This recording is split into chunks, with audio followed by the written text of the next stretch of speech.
A ver cómo nos va. Sapo de otro pozo presenta Los cuentos de mi viejo. Cástulo Guerra por Cástulo Guerra. Tajadas de naranja. 12 cuentos y 2 poemas de una salta de antes. Producción Cristi Risca. Asesoría Clarity Guerra. Montaje y sonido Ian Guerra. Y a ver cómo lo contamos.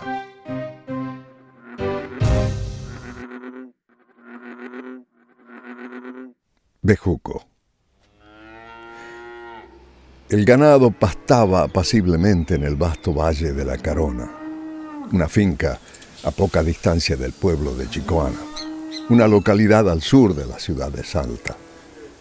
Desde las arcadas de la vieja casona de campo que vestían aquel lugar se divisaba un paisaje tan agradable como agreste. Los potreros húmedos de tabaco y de alfalfa besaban las plantas de elevados cerros tornasolados, majestuosos en la distancia. El juego constante de los rayos de sol entre nubes pasajeras daban vida a esta pródiga naturaleza. En un extremo de la amplia galería había 2 caballetes de madera rústica para monturas, lazos, caronas y otros elementos esenciales del trajín diario del campesino. En el otro extremo, sentado cómodamente en un sillón de tientos, tomando su mate, estaba mi padre. Se lo veía pensativo, enfrascado en cosas de la finca. Se mecía en su viejo sillón mientras sus ojos se hundían en la profundidad de la comarca. Sin hablar, me senté en una de las escalinatas de piedra que llevaban a la galería. Tenía yo unos 12 años entonces. ¿Ya volvieron los peones, Juanjo?, preguntó mi padre. Todavía no, papá. Y bueno, muchacho, me dijo tratando de consolarme, nada vamos a sacar con llorar. Ya te voy a conseguir otro perrito y lo llamaremos igual. Pero no va a ser el mismo, papá, contesté apenado. En ese momento 2 peones con picos y palas volvían de dar sepultura a mi perro. Ya está, patrón, expresaron. ¿Dónde lo enterraron? Al pie del lecherón, patrón. Recuerdo bien. Me retiré de la galería, luego me quedé pensativo en la tranquera, con mi barbilla apoyada sobre mis brazos. Desde allí miraba la inmensidad del campo. No quise volver la cara para que mi padre no me viera llorar. La muerte de mi perro me había sacudido con tal escalofrío en el alma que guardé 3 días de cama. Le había tomado tanto cariño a mi perro. Mi padre me lo había llevado a la cuna cuando yo era pequeñito. Y hasta ayer dormía al pie de mi cama.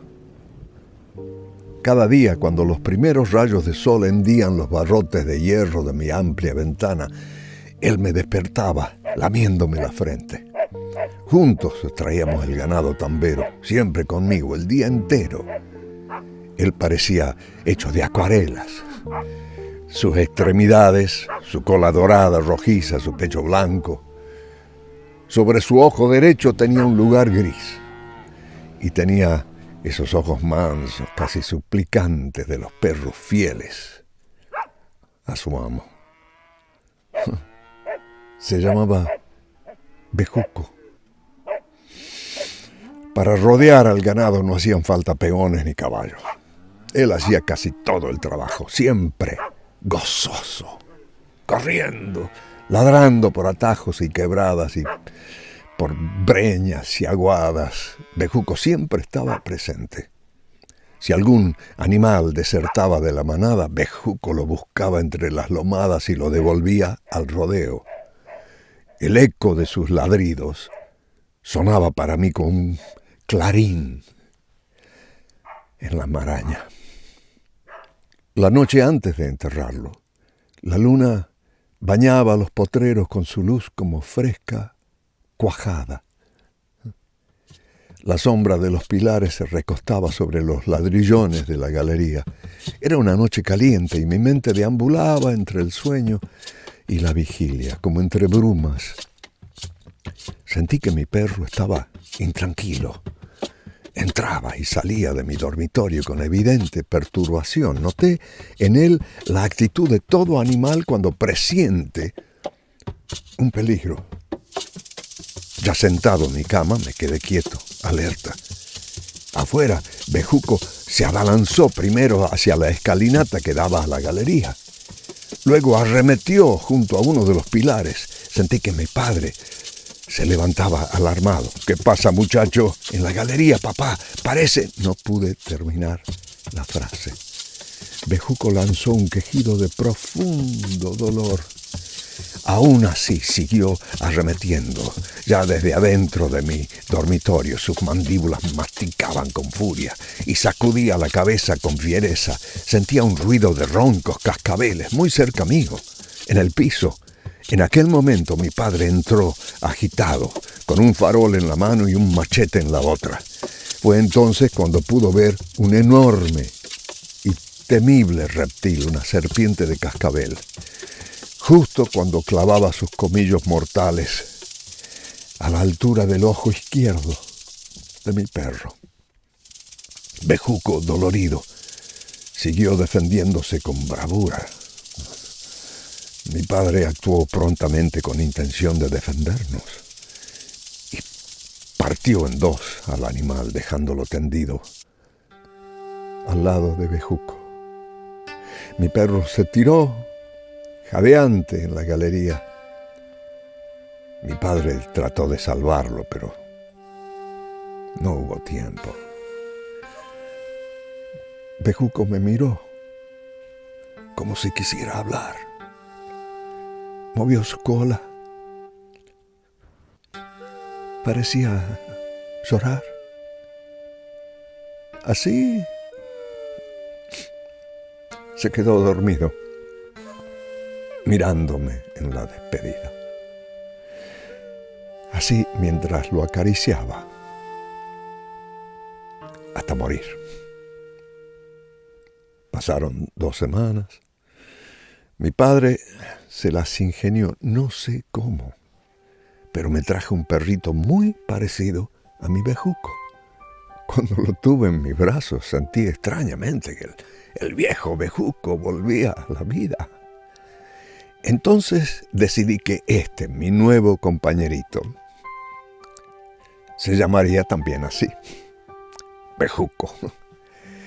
Aunque me empeñaba en hacerlo jugar, el pequeño Bejuco siempre terminaba gruñendo. A veces me escondía, pero él me buscaba hasta encontrarme. Cuando en los atardeceres mi papá se sentaba en su viejo sillón, el pequeño Bejuco procuraba jugar hasta que era aprisionado entre sus botas. Pero amante de su libertad, él forcejeaba gruñendo. Cuando quedaba libre se le crispaban sus pelos mientras ladraba, atropellando y retrocediendo. Era tan inmensamente divertido jugar con mi perrito. Este va a ser un perro inteligente, decía con frecuencia mi padre. ¿Por qué, papá? Para que sepas, un perro inteligente también debe ser fiel. Y su fidelidad se iguala solo con su inteligencia, con su instinto perruno. Estito será un gran perro de ganado, repetía mientras le acariciaba la cabecita. Pasaron 3 años. El pequeño Bejuco había comenzado a tomar cuerpo. Con paciencia le fui enseñando a obedecer. También aprendió a rodear el ganado. Al principio le fue algo difícil, sobre todo cuando se encontraba con algún mestizo. Esos suelen ser animales más rebeldes. Pero con el tiempo ganó experiencia y de a poco se convirtió en un perro ágil e inteligente. Sus orejas se paraban con frecuencia al descubrir alguna perdiz que se le cruzaba. También se enfrentó con reptiles a los que miraba fijamente. Los atacaba por la cola con sus uñas. Qué placer me daba verlo trepado sobre una roca, oteando la comarca. Lo miraba como si estuviera en un cuadro, con fondo verde de cerros y celeste de cielo. Su boca abierta, su lengua roja, jadeante, sus pelos dorados volando en la brisa suave. Una tarde, a la oración, ya terminando el invierno, regresábamos Bejuco, mi caballo y yo de una finca vecina. Ya se había perdido el sol. Nos detuvimos a beber agua fresca de una vertiente al pie de un cerro. Cuando continuamos, Bejuco venía trepado sobre las ancas de mi caballo y yo sentía junto a mí su cálido resuello. Lentamente fuimos abriendo y cerrando las tranqueras de los distintos potreros. A cierta distancia de nuestra casona, el camino obligado pasaba junto al viejo lecherón. A su pie, junto a su tronco, estaba la tumba de mi antiguo perro.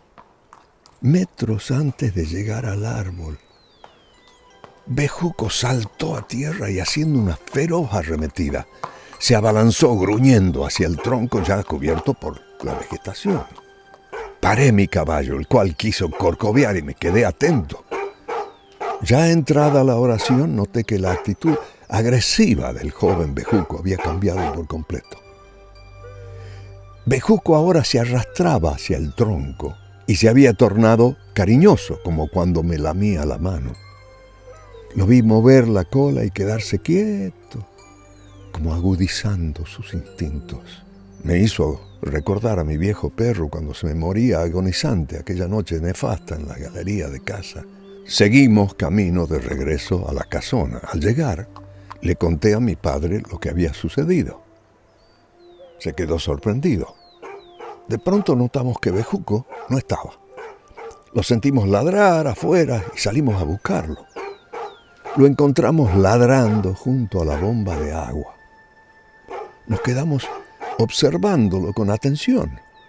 El perro nos miraba y movía la cola insistentemente. Se arrimaba al tanque de agua, luego emprendía carrera hacia el lecherón y volvía hacia nosotros. Otra vez al ataque de agua y así. Juanjo, llená el balde de agua y venite conmigo, ordenó mi padre. Bejuco se adelantó a nosotros y yo solo lo seguía, sin hablar. Nuestro perro nos esperó al pie del lecherón, cansado. Mi padre tomó el balde y lo vació donde había enterrado al viejo Bejuco. El joven Bejuco miraba y movía la cola. Nosotros regresamos a casa, pero el perro se quedó bajo el árbol. Al llegar a nuestra galería escuchamos un profundo y largo aullido, como un llanto interminable que se perdió en la distancia. Miré a mi padre, sentí un escalofrío en el cuerpo. Es el alma de los perros, dijo mi padre. Ellos también sienten, se comunican por sus sentidos. Dale más agua al lecherón, hijo. Los días y las estaciones se acumularon. Al tronco del lecherón nunca le faltó agua. Al llegar la primavera, de la tumba de mi perro, nacieron enredaderas que fueron trepando y envolviendo al antiguo árbol. Las lianas se extendieron y de sus ramas florecieron bellos bejucos. Han pasado ya largos años. Con su correr, un jardín silvestre de preciosos tallos adorna los potreros de la finca La Carona. Si mi padre viviera hoy, vería al lecherón vestido y a sus campos adornados con un suave multicolor, como si un mágico arco iris hubiera pasado besando los surcos. 7 veces, 7 perros, todos casi iguales. 7 bejucos. Papá, ¿cómo se va a llamar este perrito que me regalaste hoy?, preguntó el más chico de mis hijos. ¿Cómo te gustaría llamarlo, hijito? ¿Bejuco, papá? Siempre Bejuco. hijo de mi alma, por la memoria de tu abuelo y por la carona. Toda vez que la luna acaricia los surcos del tabaco y los húmedos potreros de alfalfa con sus rayos de plata, en el valle de Chicuana suele escucharse el aullido desgarrador de un perro que supo dar su vida por la mía. Y de tan fiel ese, mi perro, se volvió bejucos. Chao.